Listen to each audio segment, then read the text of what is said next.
ese neza muri gahunda zanyu zose muri ariko by'umwihariko muri bihe bitoroshye byo kwibuka jenoside yakorewe abatutsi mu mwaka wa 1994 tuzera ko muri gukomeza nyine gukomera ariko by'umwihariko muri turi kwibuka ariko tuniyubaka muri rusange. Tugeze muri wa mwanya w'ikiganiro cy'Ubunyafrika Pan African Movement aho tugenda tuganira ku ngingo nyinshi zitandukanye. Uno munsi ndi kumwe n'abatumirwa baza kudufasha gusesengura urugendo rwo kwiyubaka ndetse turaza no kureba hamwe uburyo ki dushobora gufasha abahuye n'ihungabana muri rusange. Ndi kumwe na Depite Uwingabo Solange, tubaye ikaze. Murakoze cyane, ndabaramukije kandi nihanganishije Abanyarwanda bose n'abakunda u Rwanda muri iki gihe twibuka jenoside yakorewe abatutsi mu 1994. Murakoze. Ngabe Solange no mudepite mu nteko ishinga amategeko umutwe w'abadepite nyine muri komisiyo banye n'amahanga n'ubutwererane ndetse n'umutekano. Ndi kumwe kandi na Dr. Menelas Nsheshimana, mbaye ikaze. Murakoze kandi nanjye nti Abanyarwanda n'inshuti zacu dukomere kuri inshuro ya 29 twibuka jenoside yakorewe abatutsi. Umuganga mu bitaro bya CHK ndetse ukaba n'umwarimu bahaye ikaze muri rusange. Nyine ni ku nshuro ya 29 turi kwibuka jenoside yakorewe abatutsi mu mwaka wa 1994. Mbere yuko abakono cyangwa se abazungu baza hano muri Afrika, amateka atubwira ko Abanyafrika bari babanye neza, basangiraga byose muri rusange, ariko umwaduko w'abazungu waraje uzana n'ibindi bintu byinshi bitandukanye ndetse hari na hagiye hagaragara amakimbirane, ariko by'umwihariko no mu Rwanda biza kugera kuri jenoside yakorewe abatutsi mu mwaka wa 1994 aho baduciyemo ibice. Niki cyabuze Depite, niki cyabuze mu Banyafrika ariko by'umwihariko mu Banyarwanda bikaza gutuma bigera kuri jenoside yakorewe abatutsi mu mwaka wa 1994? Ndakoze cyane. Habuze ubumwe bw'Abanyarwanda, ariko ubwo bumwe bufite imizi mu mateka. Iyo tuvuga ihungabana muri iki gihe twibuka jenoside yakorewe abatutsi, wakwibaza utese ubundi byagenze bite, habaye iki? Mu by'ukuri Abanyarwanda kera na kare mbere y'ubukoloni bari babanye neza. Bari babanye neza, bonze ubumwe, nta by'amoko. Iby'amoko bisa nkaho ari ubutunzi cyangwa kudatunga, ariko ntabwo byari ikibazo gikomeye. Barahahiranaga, barafashanyaga, igihugu cyaraterwaga, bose bagatabara. Bari bafite umwami biyumvagamo nk'umuyobozi wabo, bahanaga inka, barashyingiranaga, bari bafite indangagaciro zibaranga. Mbere y'uko rero umukoloni agera mu gihugu, nk'uko tubizi, nk'uko binavugwa, wa mugani ikintu cya mbere ni amakuru. N'abariya bakoloni baje babanje gutata, bamenye amakuru y'uko Abanyarwanda babayeho. Bamenya amakuru y'uko Abanyarwanda babayeho. Hari na raporo yakozwe y'umuntu witwa Lord Macaulay, aravuga ati muri Afrika, nta nubwo yavuze mu Rwanda gusa, yaravuze ahubwo ati muri Afrika bonze ubumwe, bafite umuco, bafite ubwenge, nta muntu usabiriza, bafite indangagaciro zikomeye, kugira ngo umuntu abakolonize ni ukubyitegura neza. Ni ukwitegura neza, tukabacamo ibice, tukinjirira mu kwemera kwabo, kubera ko baravuze bati bemera Imana kandi babifitemo umurongo. Kugira ngo rero tuzabacemo ibice bishoboke, ni ukubinjirira, tukabinjirira mu kwemera Imana kwabo, tukabereka ko ibyacu ari byo, tukinjirira mu burezi bwabo, tukabatatanya, za ndangagaciro zabo tukazangiza. Barabikoze rero, barabikoze. Bavuga ko rwose Kiliziya yakwiye kirazira aho basenyaga indangagaciro nyarwanda. nuvuga ngo nta kirazira ikiriho. Ubu kiliziya niyo yakuye kirazira. Bari bamaze rero kutwinjirira icyo gihe, umuco nyarwanda barawinjirira, indangagaciro barazihutaza. Icyo gihe rero urumva iyo umuntu yakwinjiriye atyo aba yakurangije. Reka mvugisha imvugo abo bavuga. Arakwinjirira gutyo mugani wawe akakurangiza, ariko se kuba umuntu yaje akanyumvisha ko tutari bamwe, bimpa uburenganzira bwo nafata umuhoro nkakwica Dr. Yego, birashoboka ko strategy bakoresheje yabihereye mu mizi. Yabihereye mu mizi, ntabwo ari ibintu byaje ngo bitugwiririre mu mwaka, byatwaye igihe kirekire. Bagahera kuza ati bamaze kwinjira mu Rwanda, birumvikana bafata ibipimo fizike, ati tugiye kubacamo ibice dukurikije imiterere. Bapima uburebure, bapima amazuru, yari etape ya mbere. Ibyo bivuyeho bajya kubishyira no mu birango. Turabona amakarita mugendana ikikuranga. Hari uko witwagwa, hari uwo kwande nande mu miryango iyi, ariko ugiye kwitwa umuhutu, ugiye kwitwa umututsi, ugiye kwitwa umutwa. Iyo etape barayirenga, noneho batangira gukumira no kumvikanisha ko abatutsi ari ikibazo. Iyo ushaka gutera imbere ubashyira ku ruhande, iyo ushaka kwiga neza ubashyira ku ruhande, iyo ushaka gukora utuje ubashyira ku ruhande. Tangira gukumira mu mashuri, mu mirimo, ubuvuzi, serivisi zinyuranye. Ibyo birenze haza noneho kubambura ubumuntu. Ati nta nubwo ari abantu, inyamaswa, n'udusimba.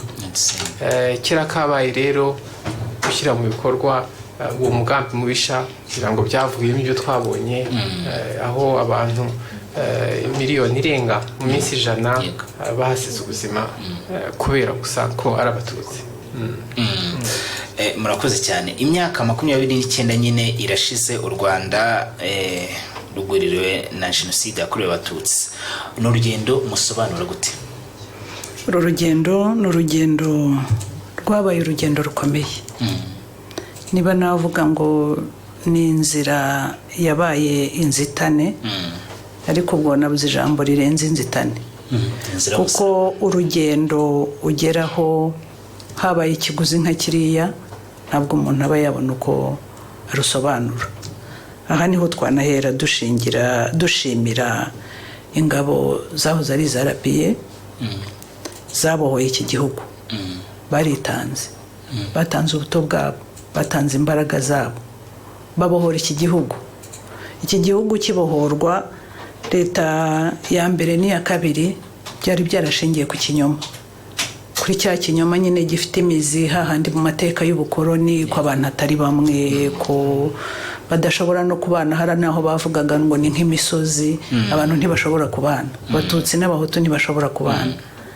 Kubohora igihugu rero, icyo kiguzi byafashe kirabohorwa. Ndetse nyuma yo kubohorwa, igihugu gisa nk'ikiremwe bundi bushya, gutangira kongera kukirema, kutongera kubanisha Abanyarwanda, ubumwe bw'Abanyarwanda, abishe n'abiciwe mu gihugu kimwe, kandi bose bagomba kubana ari imbaraga z'igihugu zigomba kucyubaka bose hamwe. Byasabye imbaraga, byasabye ubutwari, ariko ubwo butwari amahirwe dufite burahari, buri mu Banyarwanda, n'ubu buratugaragarira. Izo mbaraga zavuye he zo guhuza abo nakwita abishe ndetse n'abiciwe kugira ngo bahurire hamwe biyumve mu gihugu kimwe? Mubona izo mbaraga zaravuye he? Ziriya mbaraga zavutse, niba navuga ngo kukuri n'ishavu ry'ububabare bw'abana b'u Rwanda bwari barahejejwe ishyanga. Barwaniriye ukuri, bari babizi, bazi icyabuze mu Rwanda, barujemo bazi neza icyabuze. Bakizi rero, bafite impamvu, bafite ubushobozi. Icyari kinaniranye yari ukubaka Abanyarwanda batari muri uwo murongo, niba ariko navuga, gufata igihe cyo kongera kubibashyiramo, kwigisha, kandi bigisha abakomeretse n'ababakomerekeje icyarimwe. rwari urugendo rukomeye rwasabye intwari ariko zirahari. Yego, murakoze cyane. Ni urugendo rukomeye, imyaka 29. Ku ruhande rumwe dushobora kuvuga ngo ni imyaka myinshi cyangwa se n'imyaka mikeya bitewe, ariko Dr.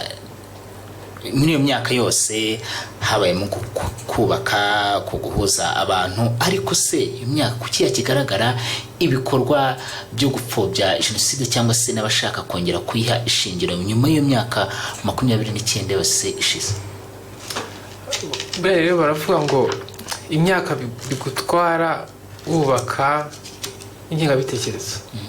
Uti za etape zose navuze, buri uvuze uti nshaka kubikuraho, ntabwo ari ibintu uvanaho umunsi umwe ngo bigukundire. Ndetse uzasanga imyaka byagutwaye wubaka amafuti ni nayo uzakoresha ujya kuyasenya. Abantu ntibagira mu bushake, ntibavuga ngo ni ibintu byari kuvaho uwo munota. Ni impamvu tukibona abantu bapfobya, ariko ugereranyije nuko byatangiye ugiye gufata 95 naho turi ubu, ngira ngo abamaze kwiyumvamo ko bitari byo nibo benshi. Ngira ngo nyakubahwa perezida w'u Rwanda bitwibutsa tugomba guhora tunabyibushyanya hagati yacu. Iki gihe turimo twahisemo kuba umwe, tukagira intego imwe, ntabwo tukitwa ngo abandi bitwa ba. Abantu ntibakomeza kwiyumvamo ubwo bumwe, ko tugomba kuba umwe, tukagira n'iyo ntumbero cyangwa iyo viziyo imwe.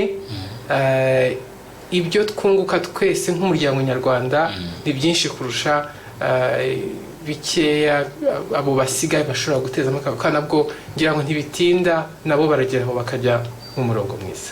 Baragera bakajya mu murongo mwiza, ariko nubwo tuvuga ngo barajya mu murongo mwiza, ntabwo twakwirengagiza ukuri guhari. Hari n'abari hanze, hari n'abari mu gihugu bashobora no gukorana kugira ngo iyo ngengabitekerezo ikomeze ihabwe umwanya. Abo bantu ntibabona igihugu aho kigana. Abo bantu njye ntekereza ko babibona. Nanze kwishyira mu mwanya wabo ko sinshaka kuwujyamo. Ntabwo bari heza ku buryo numva nshaka kwishyira mu mwanya wabo. Ntabwo nshaka kwishyira mu mwanya wabo, ariko ntekereza ko babibona. Ntabwo bashaka kwemera ukuri, kuko nk'uko tubizi nyuma ya jenoside yakorewe abatutsi yo muri 1994 hari abantu bahunze, bakoze jenoside mu Rwanda, bahungira mu bihugu duturanye. Barabakira, babakirana n'intwaro zabo. Yego, mu mategeko ubundi iyo wakiriye impunzi n'izifite intwaro urazibambura ukabafata nk'impunzi. Ibyo ntibyakozwe, babakiranye n'intwaro zabo. Ndetse n'uyu munsi biri mu ngaruka n'uyu munsi bamwe bafite. Murabizi, ntabwo ntunga urutoki igihugu iki n'iki, ariko umutekano muke uri muri aka karere ushingiye no kuri ibyo. Nubwo hari abandi bari muri icyo gihugu, mitwe myinshi cyane itagira umubare igeze kuri 200, harimo n'abahahungiye bagiye bitwaje intwaro. Abo rero bitwaje intwaro bibeshya ko bikozayo bakagaruka mu Rwanda, ntabwo twavuga ngo ntibazi ukuri, barakuzi. Ahubwo bananiwe kukwemera kubera ko kunyuranyije n'ibyo bifuza. Basize bakoresheje jenoside, barabizi ko mu Rwanda abantu babanye neza. Perezida wa Repubulika ahora avuga speech nziza Abanyarwanda dukunda, avuga ko Abanyarwanda turi bamwe, kandi koko ni nabyo natwe turabizi. Abo bantu rero barabyumva, ahubwo ntago bihuye n'ibyo bifuza, kuko nabicanye basize bica Abanyarwanda. Bazi ko ngira ngo bagarutse babihanirwa, ariko bashatse nyamara banaza, kuko iki gihugu gifite imbabazi zirenze uko babitekereza. cyane ibikorwa nyine byo guhakana gupfobya jenoside birakunda kugaragara cyane cyane muri bino bihe tuba turi kwibuka abacu basize jenoside mu mwaka w'1994 wenda naba bagifite iyo ingengabitekerezo cyangwa se bifuza ko u Rwanda rwakongera no gusubira hahandi, ariko ntekereza ko abanyarwanda benshi batabyifuza. Ibyo bikorwa byo guhakana jenoside bishobora gutuma umuntu ayongera kugira ihungabana kubera ibyo bikorwa byamukorewe cyangwa se byakozwe areba bikamusubiza amateka. Umuntu wahuye n'iryo hungabana agomba gufashwa mu buhe buryo, Dr. Minos? Ihungabana nka kimwe mu bibazo dufite by'ingutu bijyanye n'ubuzima bw'imitekerereze cyangwa ubuzima bwo mu mutwe, kugira ngo ni ikintu tugomba no kwitegura, kuko uko imyaka igenda yiyongera dushobora guhura na byinshi, cyane cyane ko ubushakashatsi buheruka bwerekanye ko hari n'ibintu bihererekanwa mu buryo bwa genetike. Ukaba umubyeyi wagizweho ingaruka za hafi cyane, watotejwe utwite, ukaba wabyara umwana nawe akagira risike z'ihungabana. Ikindi ni uko imibare twa dufite y'ihungabana muri rusange mu Rwanda, mu baturage muri rusange yari kuri 3.6, ariko ugiye gufata mu gihe cyari ba jenoside ibi byakozwe mu 2018.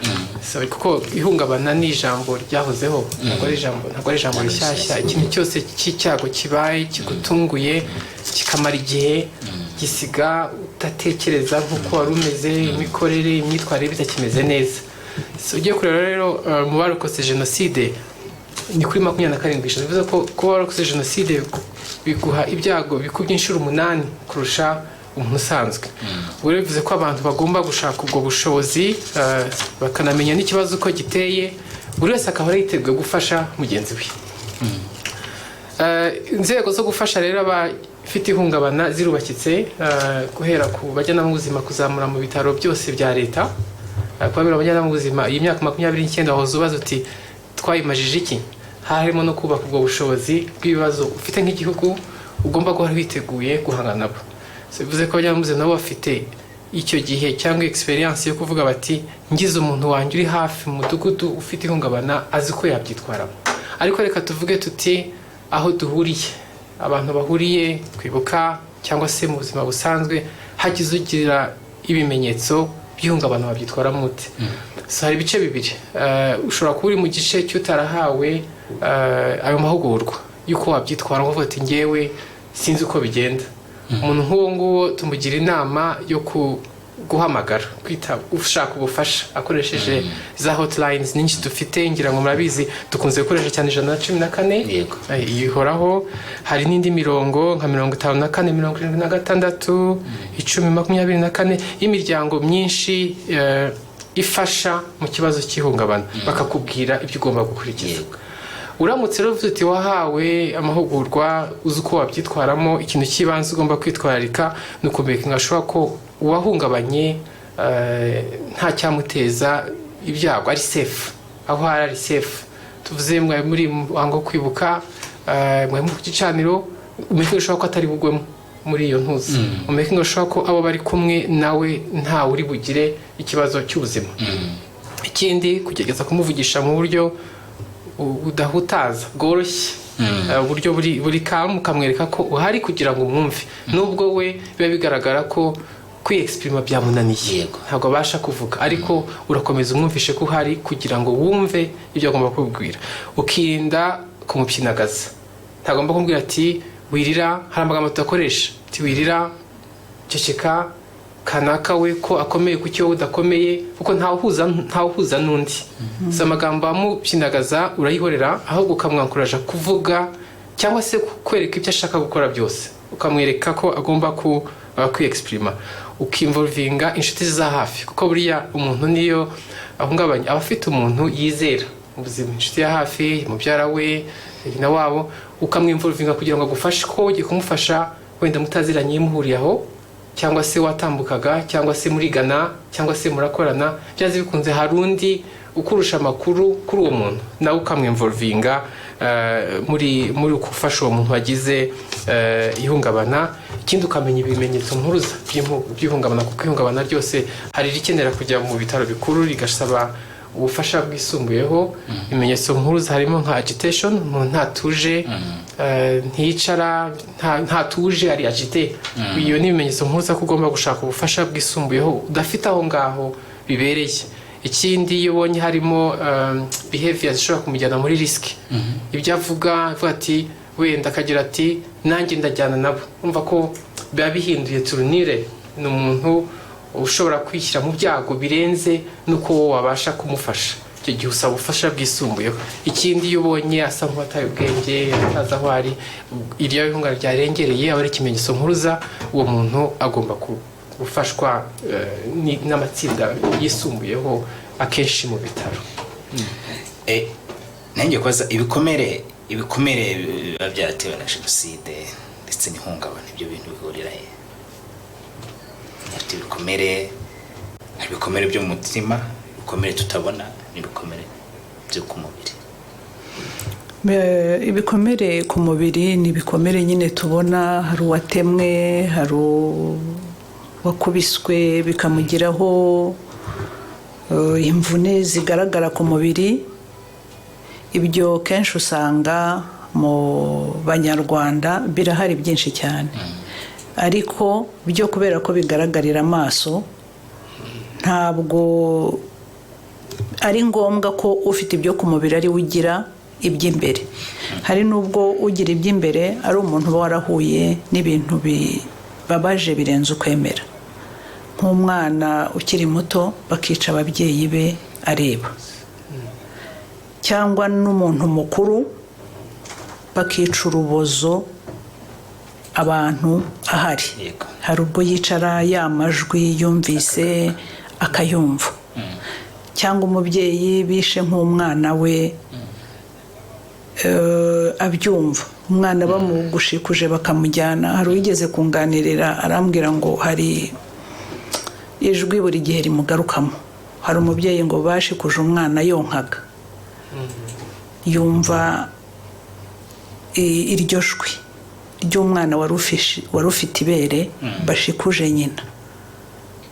Iryo jwi yarambwiye ati ryambujije amahoro, buri gihe ndaryumva. Urumva rero umuntu nk'uwo ashobora kumva ijwi cyangwa urusaku rwamubujije amahoro akajya abyumva nta ruhari. Uwo ni wa wundi ufite ibikomere bimurimo bitandukanye n'ufite n'ibyo ku mubiri. Ibyo bikomere nimba tuza kubihuza nuko umuntu afashwa wahungabanye, ariko si ibyo bikomere byomorwa gute? Komorwa ni ibintu byoroshye? Ni bande bakagizemo uruhare? Ibyo bikomere ni ibintu bikomeye cyane, nibyo dogiteri yasobanuraga n'urugendo. Ntabwo ari ibintu ako kanya bihita birangira. Wumvise uwo muntu akuganirira atyo ati niyo nicaye ahantu hose iryo jwi ndaryumva. Uramwegera ukamuganiriza buhoro buhoro, ukamujyana neza kugera aho umwumvisha ko ari ikibazo, ukaba wareba muganga cyangwa ukaba wahamagara kuri za nimero nawe yamaze kwemera ko koko ari ikibazo. Icyo gihe uranamuherekeza no ku masantere de sante. Hari abafasha mu ihungabana 2 kuri buri santere de sante. Hari abaganga nk'uko dogiteri yahoze abivuga, uramwegera mukaganira ukamwumvisha ko iryo jwi yumva ridahari atari ibisanzwe, ukamugenza buke. Yamara kumva ko atari ibisanzwe ukamubwira ko bishobora no gushira, iryo jwi rikarangira akabaho nk'uko abandi bose babayeho ataryumva buri gihe.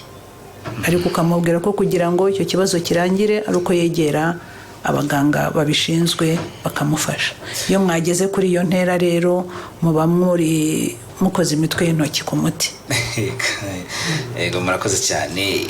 Nyine ni urugendo nk'uko mwatangiye kubivuga, ni urugendo rukomeye cyane, urugendo rwo gukira ihungabana, urugendo rwo gukira ibikomere. Ariko haba n'urundi rugendo rukomeye narwo umuntu atasigaye inyuma, urugendo rwo kwibaka. Ntekereza ko uyu muntu atangiye gukira ibikomere, hano n'urundi rugendo afata. Mu gice cya kabiri turaza tureba uburyo umuntu atangira urwo rugendo rwo kwiyubaka, ni ibiki biri mu urwo rugendo rwo kwiyubaka. Mu kanya ku buhanga bw'ibyuma badufasha tujye mu karoko gatoya tuze tureba uburyo umuntu akora urwo rugendo rwo kwiyubaka. Cy'Umunyafrika turi kugenda turebera hamwe urugendo rwo kwiyubaka mu myaka 29 ishize. Turi kwibuka jenoside yakorewe abatutsi mu mwaka wa 1994, ariko tunareba uburyo umuntu ashobora gukira ihungabana. Abatumirwa baramaze kudufasha kureba neza uko umuntu ashobora gukira ihungabana, urwo rugendo rw'imyaka 29 uko rwari rumeze, ndetse no gukira ibikomere. Uwakize ihungabana cyangwa se uri kugenda akira n'ibikomere, hari urugendo aba rundi rushyashya ashobora gutangira, urugendo rwo kwiyubaka. Umaze gukira ibikomere wanatufata n'urugendo rwo kwiyubaka. N'urugendo mubona, urugendo rwo kwiyubaka n'urugendo rutangira gute? Ni ibiki byibanze umuntu agomba kwibandaho yatangira urwo rugendo rwo kwiyubaka? Murakoze. Urwo rugendo n'urugendo umuntu atangira yatangiye nyine kwiyubaka, yakize ibyo bikomere. Ubu turabivuga mu gihe twibuka jenoside yakorewe abatutsi ku nshuro ya 29. Iyo jenoside rero tuyibuka, umuntu yaragize ibyo bikomere akabikira. Hari ibyo utagomba gukwepa, niba ariko navuga, guca hirya no hino ukarebana nabyo mu maso, ukabyemera ko jenoside yakorewe abatutsi mu Rwanda mu 1994 yabaye. Nubwo warahungabanye, ariko wagize amahirwe, wasubiye mu buzima busanzwe. No kuvuga ngo hari aho ugeze, hari ibyo wigejejeho, igihugu kiragukunda, urabizi, kirubaka ubumwe bw'Abanyarwanda. Icyo gihe intambwe ya mbere ni ukumva ko uri umuntu nk'abandi. Iyo wamaze kwemera ibyo ngibyo, uba wafashe vora yo kwiyubaka, niba ariko navuga. Nimba mbyumva neza, ni ukubanza kwemera amateka yawe cyane, kwemera amateka yawe ugahangana nayo kugira ngo utangire urwo rugendo rwo kwiyubaka. Kwibanda mu kwemera amateka ya umuntu watangiye urwo rugendo rwo kwiyubaka. Afashwa gute mu gukomera mu buzima bwo mu mutwe? Nk'abaganga mushobora guhura nabo inshuro nyinshi. Afashwa gute mu buzima bwo mu mutwe kugira ngo atongera gusubira inyuma? Kuko ni urugendo yafashe ashaka gutera imbere. Yego, ni urugendo yafashe ashaka gutera imbere, ni urugendo yafashe ashaka kongera kugira ubuzima bwiza. Kandi tuzi ko ubuzima bwiza bwubakiye buriya ku nkingi enye. Ugomba kuba ubuzima bwiza fiziko, imitekerereze, imibanire, n'ubukungu. Bya bindi byose jenoside yasenye cyangwa yamwambuye, agomba kumenya ati noneho ushobora kubisubirana, turatekanye, agatuza, ntawe uzabimwaka. nk'uko His Excellency avuga, we are here to stay. Akamenya ko atari ibintu bizagaruka ejo n'ejo bundi. So kubera ko rero umuntu ashobora kugira ibimenyetso bigenda bigaruka, icyo bita flashback, hari ibyo tujyamo inama abantu bagomba guhozaho bakabishyira muri gahunda zabo z'ubuzima bwa buri munsi, cyane cyane ko iyo yemeye abanemeye ko afite ibyago bikubye inshuro 8 kurusha umuntu usanzwe kuzagira ihungabana. Bivuze ko ari risk kugira ihungabana, akabyemera nk'ibintu bidahinduka, ariko akabishyira mu buzima bwe.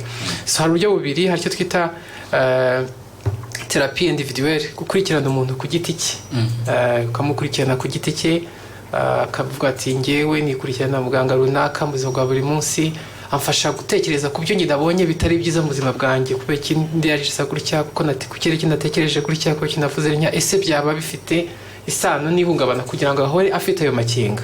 Hari n'ibikorerwa muri group, cyo bita group therapy. Group akenshi abantu bazibuka group zo mu mashuri zahozeho, zagiraga activite zihuza abantu, zihuza abarokotse jenoside yakorewe abatutsi, bitari ukwibuka gusa, ahubwo bikaba no kongera kugerageza kubana no kwinjoyinga ubuzima, ku buryo ubikoze byiza ubasha kuvuga uti ibi ni byiza, ukabyishimira, bitandukanye na mbere y'abari group therapy. Hari bakeya bashobora gukenera imiti, ituma ikumira ibimenyetso n'ingaruka zitewe n'ihungabana. Harimo imiti ya depression, imiti ya anxiety, bahora bashikagurika bakagira ubwoba budahari, bahora bumva y'amafirimbi nk'uko honorable yabivugaga, akumva amafirimbi ariko abandi ntibayumva, kumva abantu batabumva. Abo abenshi harabafashwa mu buryo bw'imiti, harabatabasha gusinzira ijoro rigacya akanuye kubera ko avuga ati ninsinzira maybe ndabirota cyangwa se ndabyuka napfuye, ibintu nk'ibyo. So nabo harubwo bishobora kuba ko bafashwa mu buryo bw'imiti. Icyo tutemera n'abantu bivura buriya ntabwo ari byo. Nta wikorera diagnostic ngo nivure. Ugomba kwemera ko ufite ikibazo cy'ihungabana, ariko ukemera ko hari no kuvura muri za nzego zose navuze. Kwivura si byo kuba bivuye ngira ngo muzabona harabivura nabi, cyangwa ndashaka kwefasa ibintu byose, ashaka kubyibagirwa, akagenda akanywa ukamukeraho, n'ubundi nyuma y'iminsi 2 arongera byibuke kwa kundi. Ashobora kubyibagirwa isaha imwe, isaha ebyiri, ariko aho agarukira arasanga kibyibuka. N'iyindi miti yose ikunze gukoresha bituma urugendo rwo kumusana muri iryo hungabana, kumuvana muri iryo hungabana rugorana, akaba yanagira poor outcomes. Ntabwo twabisha, harabo bitarakomera, harabo abiyamburaga ubuzima pe, akabona nta kindi yakora muri societe kireka kwiyambura ubuzima. Ariko aho tugana dushaka ko abiyubaka bakongera kubaho neza, baba benshi kurusha abo twagiraga mu myaka yashize. Akabona ibi byose biramuyobeye, akumva ubuzima bwe bugomba guhagarira aho ngaho, akajyana n'ababyeyi be, abavandimwe be. Hari uburyo dufasha umuntu akemera ibyo byose, ndetse nabo bakagumana. Si ngombwa ko abaho badahari. Hari nk'abakunze gushyira amafoto yabo bakayashyira mu ruganiriro n'amazina yabo, bakaba mu buzima bwe bwa buri munsi. N'abana byaye agafata wa mwanya bwa tuyu ni kanaka, ukabona ko n'uwo muntu niba adahari physically, ariko mu bitekerezo arahahora, ntaho yagiye, nta naho azajya. Murakoze cyane. Muri rusange kwiyubaka no kwiyubaka, natekereza hari kwiyubaka mu mutwe no gutangira kwiyubaka mu bushobozi. Benshi batangiye kwiga, bari mu kazi gasanzwe, ariko nk'uko Dr. yabivuze, barafashwa bagahabwa imiti ndetse bakanaganirizwa mu buryo bumwe cyangwa ubundi. Ariko ushobora guhura nawe nimba navuga ngo yahungabanye, yaratangiye urwo rugendo, mwarakuranye, yatangiye urwo rugendo, mwariganye, yatangiye urwo rugendo, ubibona, ariko uhuye nawe bitewe n'amateka, bitewe n'ibintu yibutse, aragiye ubone yongeye gusubira inyuma cyane mu buryo bukomeye. Abo bakorana, abo birirwana, bamuzahura gute? Nimba navuga kuzahura kugira ngo yongere yumve ko afite agaciro, yongere yumve ko agomba guhangana. Murakoze cyane. Ibyo biduhaye umwanya wo kubwira abatwumva ko abantu bagize ihungabana ari abantu nk'abandi. N'abantu nk'abandi. Niba yaragize ihungabana, mukaba mukorana, mukaba mwigana, mukaba mubana, uri mubonyeho nta kidasanzwe. N'uburwayi nk'ubundi buvurwa ndetse bugakira. Ari ababana nabo, ari n'abarifite, nta kato bagomba gukorerwa cyangwa ngo hakoreshwe imvugo zitanoze.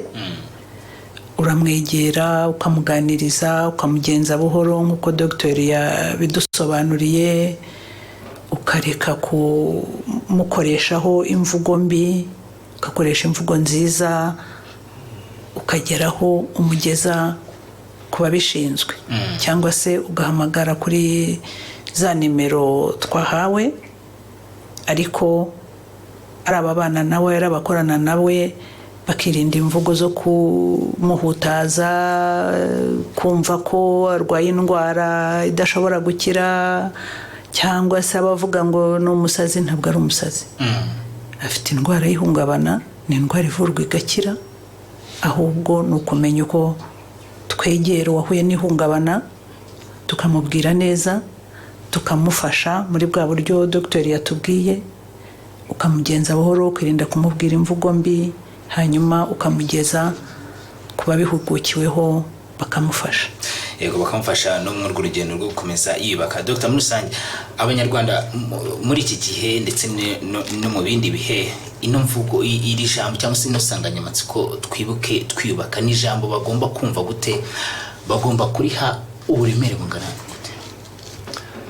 Ni ijambo, kumva ijambo cyangwa iyi mvugo twibuke twiyubaka, ngira ngo nibwo buryo bwo kuvanaho burundu amateka mabi twagize, ni nabwo buryo bwo kwerekana ko ibyo tumazemo iyi myaka yose 29 hari aho bageze babyumva, kuko biregeranye cyane. Iyo uvuze ngo twibuke twiyubaka, nuko iyo twibuka hagomba kuzamo no kwiyubaka, kwerekana ko usubirana bya bindi wambuwe, usubirana bwa buzima bwiza physique, bwa buzima bwiza mu mitekerereze, usubirana bwa buzima bwiza mu buryo bw'imibanire sociale, no mu buzima bwiza mu buryo bw'ubukungu.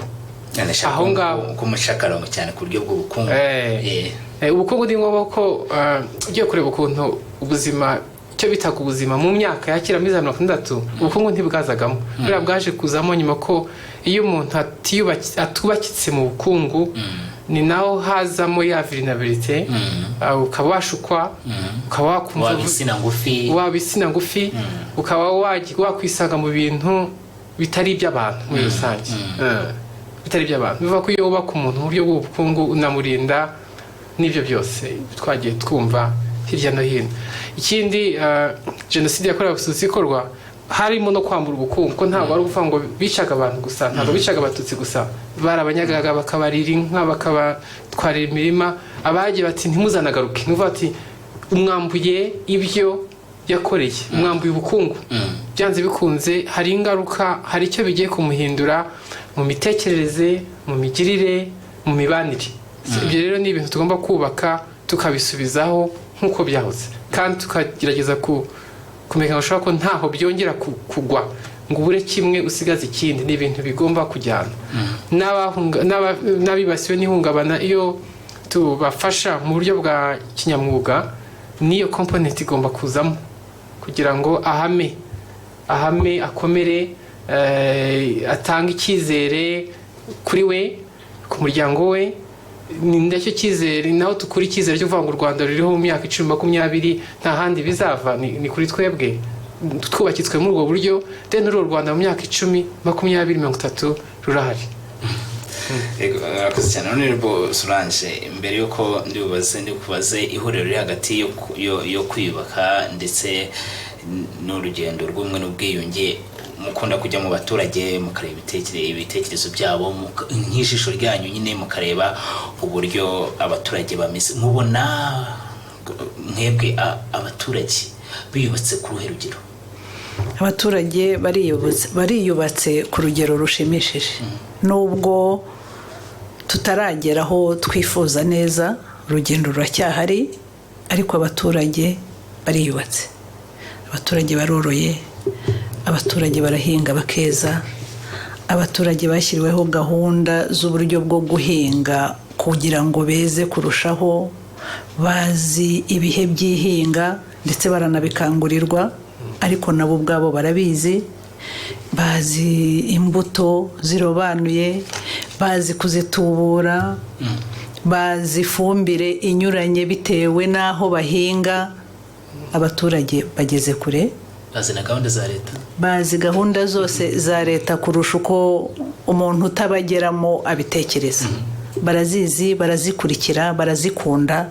Aho tugiye hose usanga rwose, nkoreshe za mvugo z'abajene, ngo barimo neza.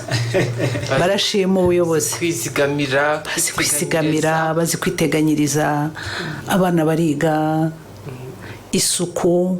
Ibyo byose mvuga ntitwumve ko bageze ku isonga, oya, urugendo ruracyahari, ariko aho bageze ni heza. Barashima cyane cyane ubuyobozi bwiza, baravuga bati ibi byose ntabwo ari ku bwacu. Aho ugeze hose barakubwira ati nyakubahwa Perezida wa Repubulika Paul Kagame, uva aha ugenda umutubwirire ngo warakoze. Umuturage ku isonga aho tugeze, ati natwe ubwacu turabyumva ko turi ku isonga. ntabwo ari ibintu biri mu magambo gusa, no mu bikorwa biragaragara. Kandi noneho ahantu mu ntara hirya no hino aho abahazi imbere wahageraga ukagira ngo ni mu butayu, barahinga bakeza rwose. Ubu icyitwa inzara cyo sinavuga ngo ni amateka, nibyo navuze ngo urugendo ruracyari rurerure, ariko intambwe igezweho irashimishije. Kuri cya kibazo cyanjye navuze ko muri bunsubize turi mu rugendo, turi kwibuka, turi kwiyubaka, ariko hari n'indi gahunda bitasiganwa y'ubumwe n'ubwiyunge. Yego, n'iri huriro riri hagati yo kwibuka, twiyubaka ndetse n'ubumwe n'ubwiyunge. Igihugu cyacu gishyize imbere ubumwe bw'Abanyarwanda. Nk'Abanyarwanda turibuka, ariko kandi ntabwo duheranwa. Niho usanga tuvuga ngo kwibuka, twiyubaka. Turibuka ni amateka yacu atari na meza, ariko dukura bisomo twubakiraho. Icyasenyutse kugira ngo tube dufite amateka mabi n'ubumwe bw'Abanyarwanda, ariko politike y'igihugu cyacu yubakiye ku bumwe bw'Abanyarwanda, ariko tukongeraho ngo twiyubaka, tuvuga ngo ayo mateka turayazi, ariko ntabwo duheranwa nayo, ntituyibagirwa, kugira ngo tuyubakireho, twiyubake. Dr. Menelas, ubona hari ihuriro kuntu bireba nawe ukunda kurikirana hirya no hino, iryo huriro rigaragara gute? Urabona Abanyarwanda bafite ubumwe n'ubwiyunge, ubwo bumwe bukaba buri gutuma biyubaka mu buryo bwiza? Yego, ndabyibuka twari tukiri bato, nyuma gato ya jenoside yakorewe Abatutsi, ariko habaga komisiyo y'ubumwe n'ubwiyunge. So hari ibintu byinshi byatangiranye kubera ko wari ufite viziyo ati ibi turabisubiza ku murongo gute, igihugu cyari gifite iyo ntumbero, ati birasubira ku buryo gute. Si iyo komisiyo y'ubumwe n'ubwiyunge ngo icyo yakoraga ni ukongera muri uko kwiyubaka, muri uko kwibuka tudaheranwa, no kongera kubanisha abantu. Igihe cyageze muribuka sambo za gacaca, abantu bashyira ibintu ku murongo, babwizanya ukuri, ati wowe isaha, itariki wakoze ibi, uyu yarakubonye, uriya yarakubonye, ndetse wagira n'amahirwe na nyir'ubwite ntabihakana. Si aho ngaho iyo barangije gushyiraho platform nk'iyo ngiyo, n'ubwiyunge icyo gihe burashoboka, kuko uwakosheje ashobora gusaba imbabazi. Hari abatarasabye ubu n'ubakizisaba. Ngira ngo mu minsi yashize hari abo twabonye bavuga ati ndabyemera, narakosheje umusozi uyu n'uyu, nakoze ibi, ugasaba imbabazi. Bigahurirana nuko wa wundi uzisaba cyangwa se wa wundi ukumvisha uvuga ibyo, nawe bimufashije bigiye kumwubaka, kubera ko yarebewe aho iwabo baguye, ariko urahamubwiye ati si hariya munsi y'igiti cy'inturusu, ni hariya mu rutoki, kandi koko akababona. Nawe hari icyo bimufasha, hari icyo bimugabanyiriza muri rya hungabana, hari icyo bimugabanyiriza muri kwa guhora yibuka avuga ati iwacu sinababonye. Hari umubyeyi twabonye ejo bundi, twumvise ejo bundi, we aho ababonye bose abita ababyeyi, akagenda akamuhagararaho ati sanze atari, kubera ko ntazi aho bari. Ahuye n'umuntu akamubwira ati ngaba ninjye wabishe, ngusabye imbabazi. Usabye imbabazi arazihabwa, nk'uko narabyo bivuze, igihugu kigira imbabazi utazabona hari mu bindi bihugu. Hari ibihugu wakosa bikakumerera nabi cyane, n'uzihaye nawe biramwubatse. Abo bantu noneho bagize ya ntumbero imwe, bahisemo kuba umwe. Abo bantu icyo bageraho bari kumwe ni icy'agaciro kandi gitanga icyizere. So ni ibintu bigendana kandi bishyigikiwe, kandi Abanyarwanda bumva kandi bitabira umunsi ku munsi. Yego, ugifite ijambo, ni ibintu ubona barabyitabiriye, ndetse hari n'izindi nkuru tugenda twumva, umuntu akaba yariciye mugenzi we bagasaba imbabazi akazihabwa, akanamufasha no mu rugendo wenda yatumye ab'incike akamuhingira, akamufasha guhinga, mbega akamufasha mu rugendo rw'iterambere muri rusange. Hari bimwe byagezweho mu iterambere, mu kwiyubaka ibikorwa remezo ndetse n'ibindi muri rusange, haba mu mutekano, mu banyi n'amahanga, hamwe nka komisiyo murimo. Ariko se mubona ni iki umunyarwanda wese, yaba ari hano mu Rwanda cyangwa se yaba ari hanze, agomba gukora kugira ngo agomeze asigasire ibyo twagezeho mu kwibaka, ariko tunagomeye muri kimwe nakwita comfort zone, tukomeze tubirenge? Ni iki mubona? Muri iyi myaka ya hafi nyuma ya jenoside yakorewe Abatutsi, ngira ngo ikintu kimwe cy'ingenzi ni ukutibagirwa.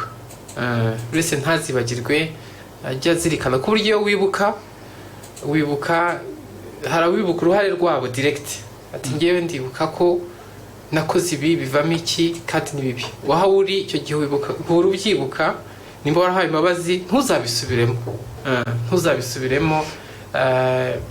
Ngira ngo ibyo nibyo ngira ngo nicyo kintu gikuru ngo tugomba kugira, kumenya ko tutagomba kwibagirwa aho tuvuye, tutagomba kwibagirwa kwa kuba umwe na ya ntego imwe twihaye nk'igihugu, tutagomba kurangara kuko hari abakirangaye nk'aho bavuze muri diaspora cyane ho baracyafite ibintu byinshi bahugiyemo no kurangara kwa hato na hato.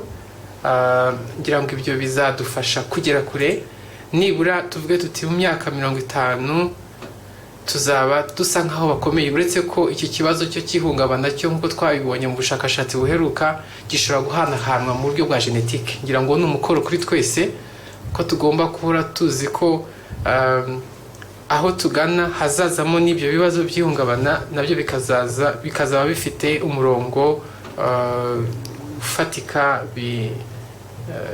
bigenderamo abafite ikibazo cyo bagafashwa, kuko nabo ni imbaraga z'igihugu tutagomba gusigaza inyuma. Ni responsibility yo kubafasha kugira ngo twese tugendere mu murongo umwe.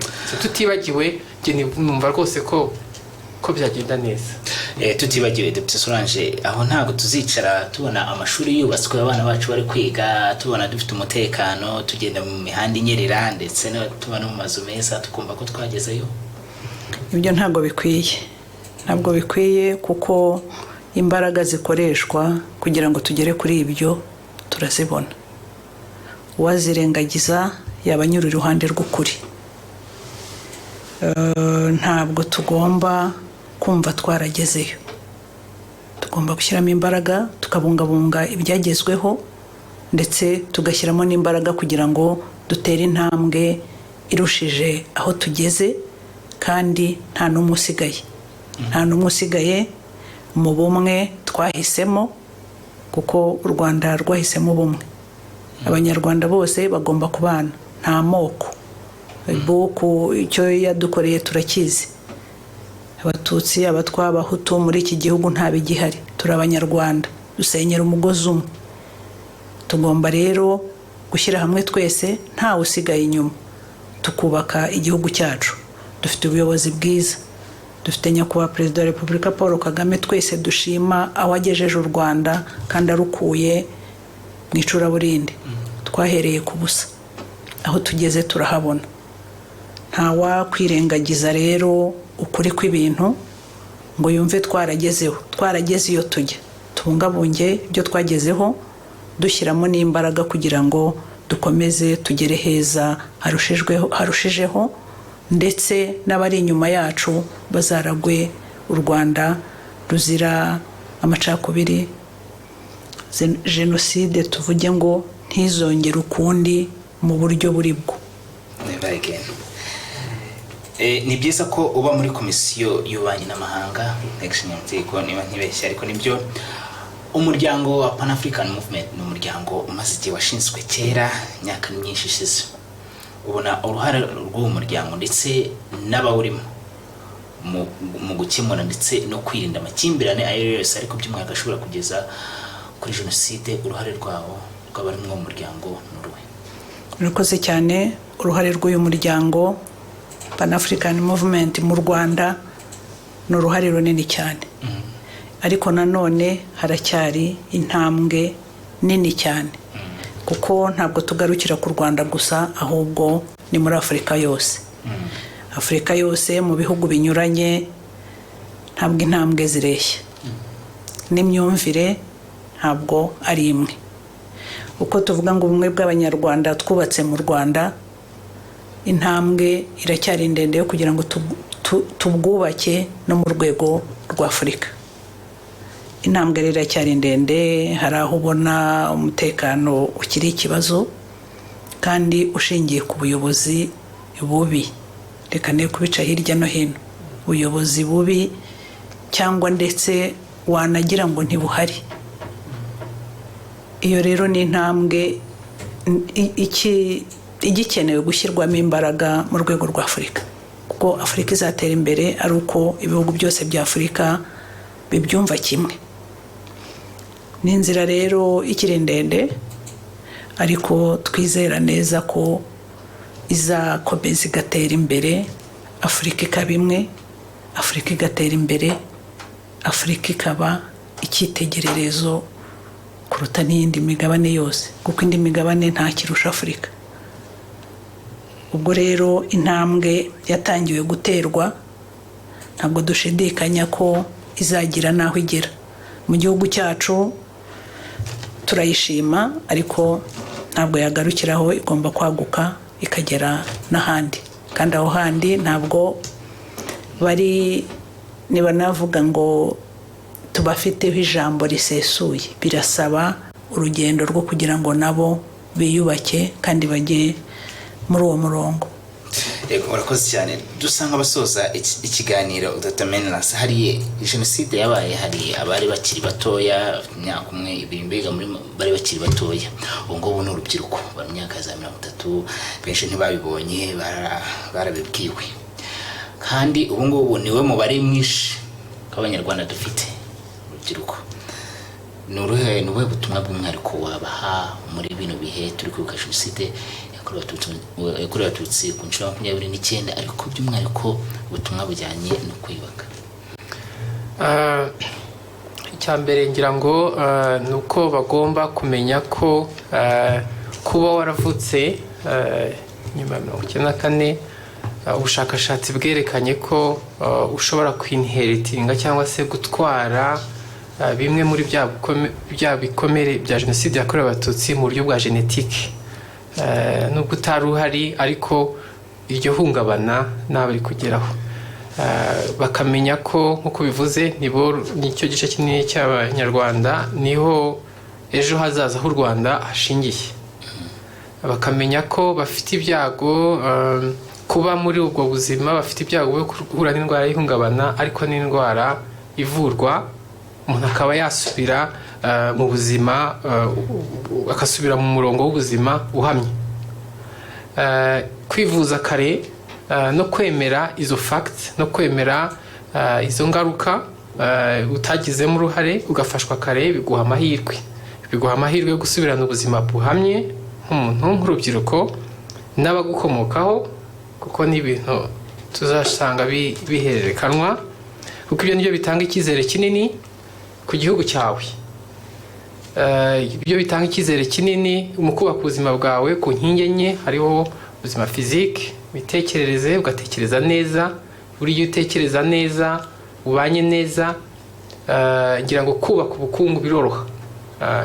Iyo ugezeho kubaka ubukungu, kwiteza imbere biroroha iyo ufite ibitekerezo uhuriyeho na benshi nk'urubyiruko, biri muri viziyo y'igihugu, nawe ingaruka nziza zabyo zo kuba umuntu nk'uwo bikugeraho financially cyangwa economically ukaba wabibona.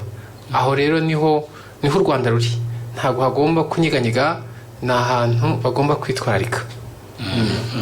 Murakoze cyane. Dute, hari abagishaka cyangwa se abagipfobya jenoside, abahishingiro, ni ubuhe butumwa bw'umwihariko baha abantu bafite iyo mitekerereze ndetse n'abandi bantu bumva bashaka kujya muri uwo murongo twakwita mubi? Abafite iyo mitekerereze irimo ingengabitekerezo ya jenoside, n'abagira inama yo kwireka.